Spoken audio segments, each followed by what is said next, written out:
అభినయ్ గారు ఏం తప్పు చేయలేదా? ఛాన్సే లేదు అసలు, ఏం తప్పు చేయలేదా? No chance. ఎందుకు ఆయన మరణాన్ని అడ్డు పెట్టుకొని వాళ్ళ కుటుంబానికి లేని బాధ మీలాంటి పాస్టర్లకు ఎందుకు వచ్చింది? కాయిన్కి ఒక వైపే ఉంది, రెండో వైపు మేము చూపిస్తాం, డెఫినెట్ గా గుండు కొట్టించి రోడ్ల మీద తిప్పుతాం, డెఫినెట్ గా ప్రతాపం చూపిస్తారు. అంటే ఇవన్నీ ఏందన్నట్టు దీన్ని ఎట్లా చూసుకోవాలి? డెఫినెట్ గా అన్నాను. మీరన్న ఫస్ట్ చెప్తాను, ఫ్యామిలీకి లేని ప్రాబ్లం మీకేంటి? అవును, ఫ్యామిలీకి ఎందుకు ప్రాబ్లం లేదంటే నేను చెప్తాను. కేసు ఫైల్ అయిన దగ్గర నుంచి నేను ట్రావెల్ అవుతున్నా ఈ ఇష్యూలో. ఆయన చనిపోయిన దగ్గర నుంచి నేను ట్రావెల్. పరిచయమా గతంలో? 2-3 సార్లు నేను మాట్లాడాను. అంత డీప్ క్లోజ్నెస్ ఏం లేదు కానీ ఓకే, పరిచయం.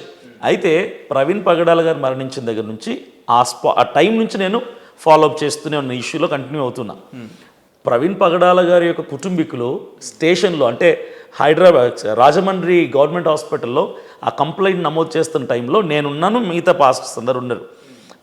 ప్రవీణ్ పగడాల గారి బావమర్ది తర్వాత కొంతమంది వచ్చారు, ఓ 4-5 మంది వచ్చారు అక్కడికి కేసు ఫైల్ చేయడానికి. వాళ్ళు కంప్లైంట్ రాస్తుంటే ఈ మేజర్ పాయింట్స్ నేను చెప్తుంటే వీటికి ఆన్సర్లు ఎవరు చెప్పట్లేదు నాకు.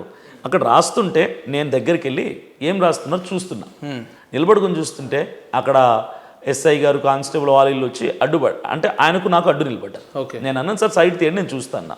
అంటే ఎందుకు చూస్తారు మీరు, ఎందుకు డిస్టర్బ్ చేస్తారు? నేను డిస్టర్బ్ ఏం చేయను sir, I just want to see. అంటే పోలీస్ డిపార్ట్మెంట్ రాసే స్టేట్మెంట్ మీద మీకు నమ్మకం లేదా? పోలీస్ డిపార్ట్మెంట్ కాదు, రాస్తుంది ఫ్యామిలీ మెంబర్. సారీ, రాస్తుంది ఫ్యామిలీ మెంబర్.